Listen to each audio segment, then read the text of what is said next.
Welcome to the Wise Doula podcast. This is a place for informative, uplifting, and educational conversations. Here we will discuss everything related to parenting, from conception to pregnancy, birth, and beyond. You are amongst friends here, so grab your favorite drink, make sure it's not caffeinated if you are expecting, and come on inside. Welcome, my dear listeners. Today, I have a special topic for you. Today, we are talking about emotions and mental health in pregnancy. And I want you to picture for a moment a mother who is pregnant, maybe for the first time, maybe for the second. But let's think for the purpose of this visualization. She's a first-time mom. Everybody around her is telling her that she should be happy, she should be excited, she should be joyful, right? I mean, she's pregnant, she's about to have a baby. It's the most beautiful time of her life. On the outside, she feels pressure to fulfill these expectations from society. And so she's all smiles. When people compliment her and congratulate her, she's appreciative, says thank you, engages in conversations with friends and family. Everything looks perfect. But when she's home alone, when she goes to bed at night, anxiety kicks in. And of course, anxiety is a normal part of being a human being. Everybody experiences it. But when we're talking about pregnancy anxiety, we're talking about heightened anxiety, intense anxiety, okay? So what's happening in this mom's head? What's happening is that she cannot stop thinking about the many things that can go wrong. She cannot stop churning in her head and overthinking. She cannot just turn a switch off and stop thinking those thoughts. She worries and worries and worries about her baby, about herself. What if everything goes wrong? What if we don't make it? What if the baby doesn't make it? What if there is something wrong with the baby? And logically, of course, she understands that, none of these things have to happen. But her brain has entered a pattern of thinking about all of those possibilities. If you know about anxiety, if you have experienced heightened anxiety yourself, you know that anxiety happens when our brain detects a situation that feels like a dangerous situation, something that is a threat, and our brain reacts by releasing that anxiety alarm, right? And that alarm is in response to things that we have experienced maybe in the past that were threatening situations. And obviously, it's our mind's way of protecting us. But it's also a very, very difficult place to be. And we suffer it in silence, okay? Completely in silence. Let me tell you a little bit of the backstory of how I came to think about this. I was listening to a beautiful song on Instagram from an African singer. The singer is called La Bianca, and the song is called People. And the song says, people, you don't really know them. So the song talks about depression, about having difficulties, and how people, your own friends, might not realize that's going on with you. At the end of the song, there is a saying on the video, and it says, please check on the people you know, see how they're doing, because you don't really know what's going on with them. Well, when I saw that song, I'm like, oh my goodness, this is so true. If you take my example, I mean, it's my podcast, so you're going to get to hear about my life, obviously. If you take my example, when I was a teacher, full-time teacher, on the outside, everything was perfect. I smiled. I looked fine. I went on with my day. Everything was okay. On the inside, I had anxiety galore, okay? But to the outside, I wasn't showing any signs because we've always been told that emotions are something we hide from other people.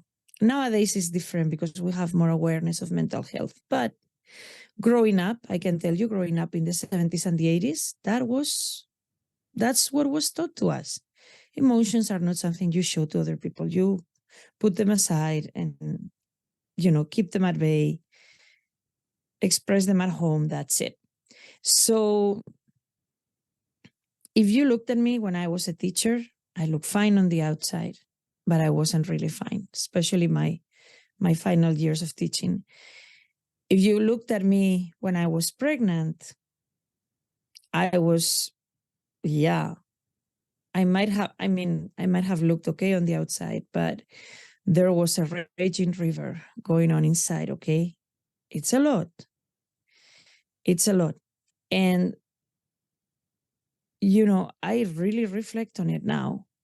And I think about my own clients, my own doula clients, and how anxiety during pregnancy, heightened anxiety, is something that often gets pushed under the rug and not talked about and not dealt with. Because, well, number one, because society tells us emotions, better not talk about them. And number two, because, come on, everybody's going, you should be really happy. You're pregnant. This should be the most joyful time of your life. Why are you sad? Why are you upset? Of course, pregnancy is the most joyful time of anyone's life, of course. But it's also a time of change. It's also a time of tremendous physical change, hormonal changes, organ shifting, all kinds of things are happening, okay? Blood pressure, your joints, your bones, your muscles, everything is changing. And let's not talk about what's happening up here, even more so, okay? Emotions are changing. Your role in the family is changing. The couple is experiencing change. There is a lot going on. And so it is not so strange to experience something like that. And indeed, today I have brought a document with me where we're going to talk about myths surrounding mental health in pregnancy and postpartum. But let me tell you a bit more of the background story. So I was reflecting on my own experience. I was reflecting on this song. And a few days later, I am on one of the local Facebook groups for moms. And I see somebody posting anonymously, which it's a wonderful thing that we have the capacity to post anonymously. And I see this mom posting anonymously. She's pregnant and she is worrying nonstop. Okay. And she's expressing, I don't know what to do. All I can think about is that something is going to happen to me or my baby. All I can think about is everything that can go wrong. And I can't stop looking on Google and seeing all the horrible things that can happen, all the things that can go amiss, all the babies that die, that don't make it, all of that. I don't know what to do. I'm having a hard time sleeping, etc., etc. I look at this post and number one, my mom heart goes out to her. Okay. My mom heart is, oh, I just want to hug her. And then there's my doula heart, which they go hand in hand, And my doula heart is also aching for this mother. And I want to provide resources and support to her. But first, I want to see what people are putting in the comments. I want to see how the community is reacting to this post, which is about mental health. And what I see, it's a lot of comments. I think she got 45, 55 comments really fast. Excellent. So a lot of initial support from the community. Wonderful. And I start looking at the comments, and all of the comments, let me tell you, are well-intentioned. All of them. Not a single one of those people posted in there being like, humbug, you shouldn't, blah, blah, blah. Everybody was well-intentioned. But curiously enough, what composed 90% of the comments, what 90% of the comments were about was, oh, that happened to me too. Don't worry, it's normal. Okay, that's one comment.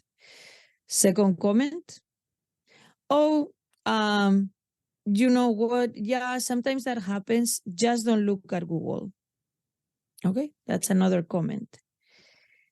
And I'm looking at the comments and I'm going, as well-intentioned as they are, let me tell you something from my personal and professional experience, okay? And I've worked with families and parents for a very long time. Let me tell you something. Number one, okay, that's normal. It happens to everybody. A perfectly good thing to say. But at the same time, dismisses her experience. Just because it's normal and it happens to everybody, it doesn't offer her a solution. Okay, maybe the point is she doesn't feel as alone, right? Because, you know, it happens to everybody. But where is the solution? It happens to everybody. Great. What do I do about it? So that's number one. And number two, oh, well, don't look at Google. Well, let me tell you, my friends, if you are experiencing intense anxiety, don't look at Google is not a solution, because you're going to look at Google. You're going to have the hardest time not looking at Google, because your brain is constantly in that overthinking loop. And you're like, I have to keep reading. I have to do more research. I have to look. Now, am I saying research is wrong? Absolutely not. You need good information during your pregnancy. Am I saying awareness of what can go wrong with babies should not happen? Absolutely not. You need to be well informed and thoroughly informed. But what was happening with this mom is that she was experiencing pregnancy anxiety. And that is a very valid thing that happens. But what this mom needed at this moment was emotional support. Okay? None of the moms that commented meant their comments in a hard way or in an unhelpful way. They all meant to help. But telling somebody, just don't worry about it, everything will be fine. Oh, it's really common, it happens to everybody. Or, oh, don't look at Google. You know, they're not going to make her switch off what's going on, because she really can't. So my point is, how do we provide emotional support to the people in our lives, parents that are going through pregnancy, that are experiencing this anxiety? And this can happen both with both sides of the couple. Okay, it can happen with mom, it can happen with the birthing partner, okay, husband, partner, etc. What are we doing about it? How can we support them? So that's what we're going to talk about today. And I'm going to follow up by reading you this document. I mean, parts of this document. I'm not going to read the whole thing. But I want you to know about some of the myths that happen in perinatal mental health. And this document was published by the Florida Behavioral Health Impact. So I will include a link in the comments below. But look at some of these myths, okay? These are common myths that happen in society. So interesting. One of them is you only have to worry about mental health concerns right after the baby is born.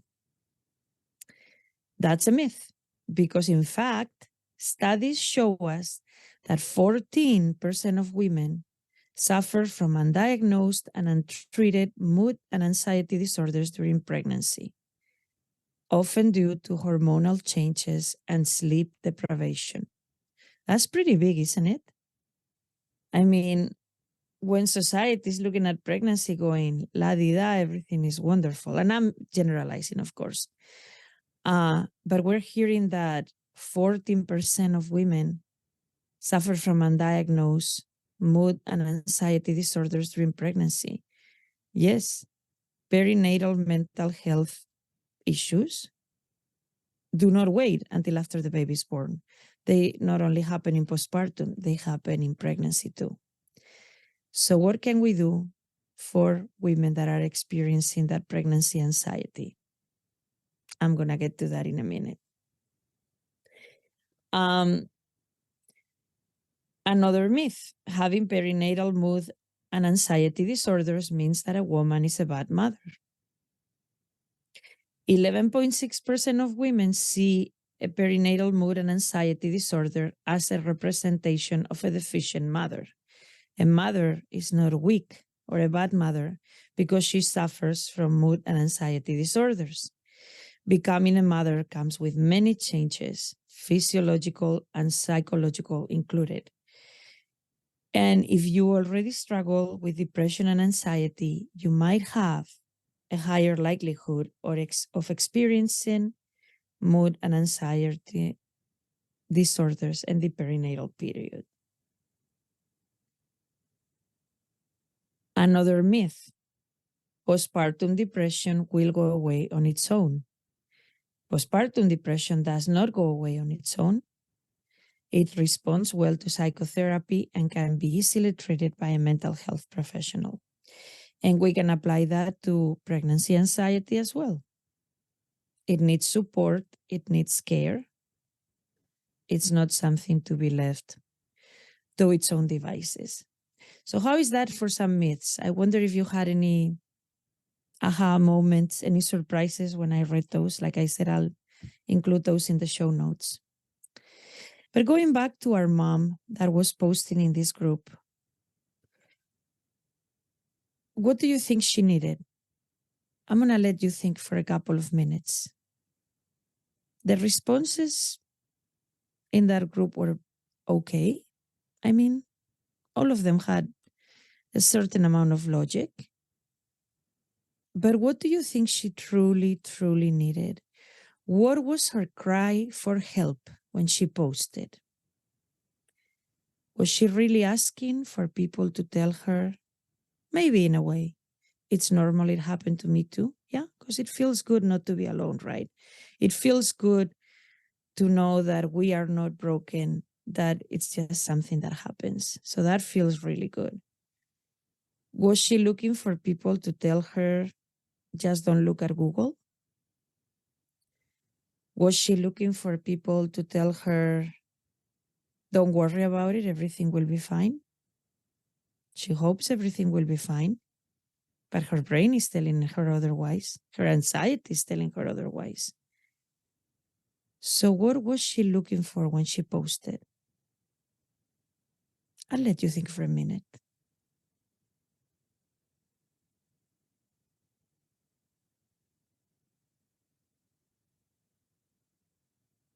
And while you are thinking, I'm going to tell you what I thought she was looking for. She was looking for community. She was looking for recognition, even though she posted anonymously. She was looking to feel less alone. And most of all, she was looking for help. For help, for somebody to say, that happened to me, and this is what I did. I posted a comment on that thread. I don't know if she read it or not. Like I said, there were so many of them. But I posted a comment telling her about support groups that exist online through Postpartum Support International that you can attend for free and that support mothers and fathers, people going through pregnancy anxiety. Yes. I told her there is help available. I am so sorry you're going through this. There is help available. Because it's something simple, right? I just posted a link to the online group, and whether she chose to follow up on that link or not, it's up to her individual freedom. But the support, the resource was posted for her. And where I'm going with this is that a lot of times we think about mental health or we think about pregnancy and we think, oh, whatever is going on in pregnancy, the OB, the midwife will deal with it, right? Whatever is going on with mental health, that's okay. I hope that that mother or that father, they're seeking therapy on their own. And so the therapist will deal with it. That's all wonderful. But I really want to reinforce today that mental health is the territory of everybody. And when we are caring for families that are going through pregnancy or through postpartum, this mentality of somebody else will pick up the slack and help them is not serving us. At the end of the day, we all need to come together as a community to support people when they need us most. And so, yes, their OB, their midwife, their nurse, their therapist, all of those people are there. Wonderful. All of those professionals are there. How about the rest of us? How about their doula, their friend, their relative, their coworker? All of us play an important role. Now, think about mental health for a second. Think about it. Think about physical first aid and psychological first aid. Okay, let's compare those two. If you think about physical first aid on this side, anytime you have a physical ailment, you broke an arm, a finger, a leg, you twisted your ankle, whatever it was, we very easily say, I broke a leg, I broke an arm, whatever. We show it, we talk about it, right? If we happen to fall or injure ourselves while we are with people, people will promptly and quickly come to our rescue. They will bring a Band-Aid, they will bring a bandage, they will clean our wound, they will take care of us. So as a society, as human beings, we are excellent at the physical first aid. We are excellent at recognizing physical problems and taking care of them and sharing about them and talking about them. Now, when it comes to mental health, of course, there is stigma, there is silence, there is shame, because it's something that is very raw, very vulnerable, and that is not necessarily well received by society, right? When you express concerns or worries or anxiety, unless you're talking to somebody that is very understanding of those things and has gone through it and is in a place where they can listen, most people are going to be like, just don't worry about it. It's no big deal, this and that. But it is a big deal. So how is it that we are so good with that physical first aid, but so terrible with that psychological first aid? Because as soon as people start talking about emotions, as soon as they start mentioning the raw things, we shy away from it. We walk away. We change the subject. It's uncomfortable, right? Maybe because it also reminds us that we ourselves have struggled with different things and maybe we don't want to remember them too much. We've pushed them down. And I can tell you one gift that I got from my first doula training through Stillbirthday was the fact that as part of our training, we had to do a certification in psychological first aid. And it is available to you. You don't have to be a doula.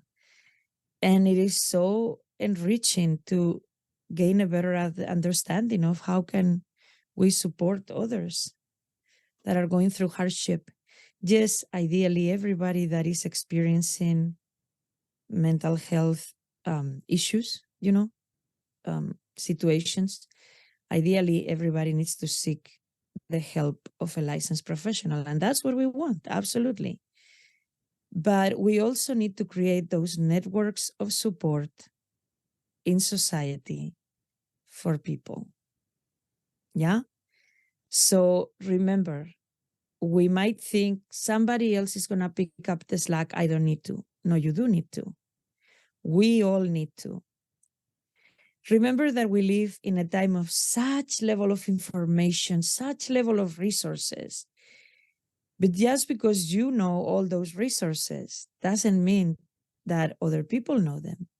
Just because you are maybe a very empowered mom, dad, that knows where to find help and support doesn't mean other people do, because we all get attracted to different sources of information, right? So